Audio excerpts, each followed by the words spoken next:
ekitagatta bulungi. Tukkiriza nti okufa kubaawo era omuntu asobola okufiira anywhere. Naye mpuliddeko kesi ez'enjawulo nti waliwo n'omwana omulala eyafiirayo ku ssomero lyerimu oba capati, manya capati. Kati nina ekibuuzo, abaana bano bwe baba bafudde abantu baabwe do they give them clear explanation? Because saawa zino oba oli awo gwe osobola okwogera naye waliwo omuntu ali eyo atajja sobola kola ki kukyogerako. Ekintu kino eky'abaana okufa mu masomero, being nti minisita owa education Chris Muyingo, abaana bano abafiira mu masomero oyinza kuvaayo ddyo kyogerako era kijja kitya? Eky'omwana oyo nakiwulirako mu ŋŋambo nti omwana yafiirayo capati. Simanyi oba yamira capati yalinga baati nga yamira limire. Ebyo nabyo sijja manyi, saagala nnyo ogenda mu bintu bye sitakola ki. Ebyo mbiwulira mbu mpuliddeko abaana abamu okusinziira ku mawulire agajja ti abaana bangi olw'embeera essomero gye liteekawo okubatiisatiisa olumu n'okubatiisa obbagoba ti omuntu senior master oba ye senior master ajja n'abateekako embeera n'amugamba nti gwe olina drugs. Omwana n'abeera depressed, ewaka talina bwana abannyonnyola bwe bamugoba, abazadde abamu okufuna ebifo bya mbirigo. Kwegamba abaana ne babeera nga batiisiddwa to the extent. Kuba bino ebintu mbyogera bw'abanga naye asobola okutereeza n'okuddamu mu management ye n'agiraba than okubanga service tetuganye service za ministry tuzeetaaga. N'eri business ye bwe nzirako mu kya business ye advice gye muwa nti it's high time Honorable Minister oddeyo odde ku nnono z'essomero okuli supervisinga n'okulabira ddala abaana abo mubawa ku budde ne boogera ne ba counselors. Abaana abo mubawa ku budde okwogera ku batica abasinga batulugunya, kubanga ekyo nkigambye weekiri mu reality. Abaana ababaddeyo ti omwana bamuteekako senior master amuteekako ekintu ekisangosango n'agenda okutuuka mu office ya headmistress nga headmistress ayongera mupiininga nti gwe wakoze kino era nkugobye, kubanga bo batuuka ennamba ndowooza nga baagala okudecreasinga ku nnamba naye bagoba era tebalina kye bafiirwa. School fees bazisigazizza. Omwana wo agenda okutuuka, omanyi n'omwana ekintu kimutulugunya mu mutwe nti nze gwe bagoba ku ssomero nga ndi innocent. Kale no bagobe ng'olina omusango. Naye abamu nti bamanipulating bwako stories, oli n'amugamba ti gwe olina ebiragalalagala nga kyanoonya olumu ticha ono mbutamanya yakikola alabe nti atiisatiisa ono oba either ayogera abo abakikola ki abakikola. Kati omwana n'abeera traumatized traumatized embeera yonna ng'emunyigiriza ate okudda ew'omuzadde ate okugobebwa mu ssomero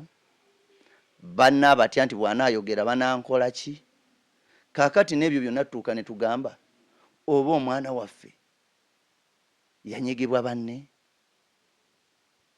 ng'alina kye bamusaba okwogera n'abaloopa. Ng'essomero ne ligamba nti okusinga okufiirwa abaana 3 oba 4 nga be baakimukoze oba 5 katukikavalinge tugambe nti omwana ono yeetuze. Ogenda owulira stories endala nti omwana waffe abadde mulokole nnyo ng'era tadiiringa na bintu bya bisiyaga. N'owulira nga baleeta story nti oba alina be yalwanyisaako nga be baakireese oba nga baamunyize nga balwanyisiza mu ggwanga mu ssomero. Omuntu ayinza okukola state n'ebyo byambu. Ebyo byambu bye tuwulira mu stories ez'enjawulo nti omwana wammwe nabe bantu abo. Ebyo byonna weebiri allegations zijja naye sobola zikola ki za proving akubanga ebyo si nendeese ensonga eno ti mwami Muyingo nga minister addeyo ku board bw'aba aweereza emirimu gy'eggwanga tujagala nnyo naye omulimo gwe guli ogumutuusizza omumanyisa n'abazadde bategeera aleme suulirira ssomero lireka mu mikono gy'abantu balala okubanga tutandise ofiirwa obulamu bw'abaana baffe olwa negligence eriwo. Ekyo nkyogedde nga nsaba akirowoozeeko naye atunule ne mu nsobi ze ezizze zibituusaawo kubanga tebijja kuggwa bw'anaasigala nga atwala obulamu bw'abaana baffe nti buli right for granted nti ye omwana ne bwafa ajja kukozesa amaanyi ge nga minisita akavalinga amawulire abikke information obutafuluma kati eno bw'oba wagikavalinga ng'etambudde era buli muntu agirina ate mbasaba bongere ogitambuza. Waliwo omuntu ali eyo atulaba agamba nti omwami ono ataddemu amaanyi mangi si ye taata si ye maama wabula muganda wa maama naye oli yayeebuuza lwaki ono yayogera ng'abazadde b'omwana yennyini bo tebavangayo kugamba nti kino oba oliawo nga bo maybe balaga nti oba kituufu kye baabagamba baakikkiriza. Awo obuuziza ekibuuzo ekirungi. Ekisooka nagambye ndi anko wa mwana ono abadde friend wange nnyo ekyo ng'okiggyeko amwana activist olw'abantu bonna bannayuganda bonna people's rights era tojja kugaana kundaba nawadde bino bizibu weebiri ojja kunsiŋŋana ndi mu ntalo z'abasuubuzi nnwana ne ba landlords abali mu kumenya amateeka aganyigiriza abasuubuzi nnwana n'abamenyi b'amateeka nga oba poliisi eridde enguzi nga balina gwe bammye obwenkanya ojja kunsiŋŋana mu buli kintu onsiŋŋane mu b'obutale onsiŋŋane mu bakinjaji onsiŋŋane mu babazi weebuuze bino ebintu si bipya naye bwe mba mbadde nnwanirira abantu bali besitayinaako Luganda what do you expect from me era tojja kulaba bazadde bano mu kamera muno for security purposes nze ndi saddaaka yaabwe kati kambeere saddaaka ne si yaabwe bokka ntunuulidde enkya nnyinza okuba sinze nga siriiwo omwana wange ne bamutwala mu ssomero ng'eryo nga teriri seefu bwe naaba emagombe n'omwana bamuleete emagombe bwe naakwata kashi wange obanga wendi nga ndi mulamu kubanga buli muntu yandyetaaze better education ne mutwala mu ssomero nga terifaayo mulabe incidents waliwo ebintu ebijja ne bakola okunoonyereza ekyali ebudde abazadde abaafiirwa abaana abato abaana baafa naye at least abazadde baafuna okukakkana mu mitima gyabwe nga bategedde ekyaviiriddeko abaana baabwe okukola ki okufa nga bakirabako ne wano waliwo ekitagatta kyensaba bw'abanga mwami Muyinga amanyi nti ali innocent atuwa ekituufu bwe babanga baana in case nti bakikola mu butanwa tujja kubasonyiwa mu mitima gyaffe bw'abanga omwana waffe oba yawanantuka katanda n'afa abruptly nga tekitegeerekekeddwa kubanga byonna bibaawo bisoboka explanation eyo nejja nga ntuufu tujja kikkiriza nti ddala agenze bw'aba omwana waffe nga kituufu yeetuga ne tuweebwa proof nti ddala yakikola naye ekyo nagambye dda tekiriimu mubirimu tekiriimu tukkiriza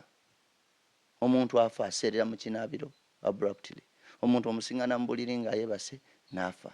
omuntu ayinza okuba ng'abaana bakyankalanamu oba ne bamusindika ne yeekuba ewantu n'ataddangulu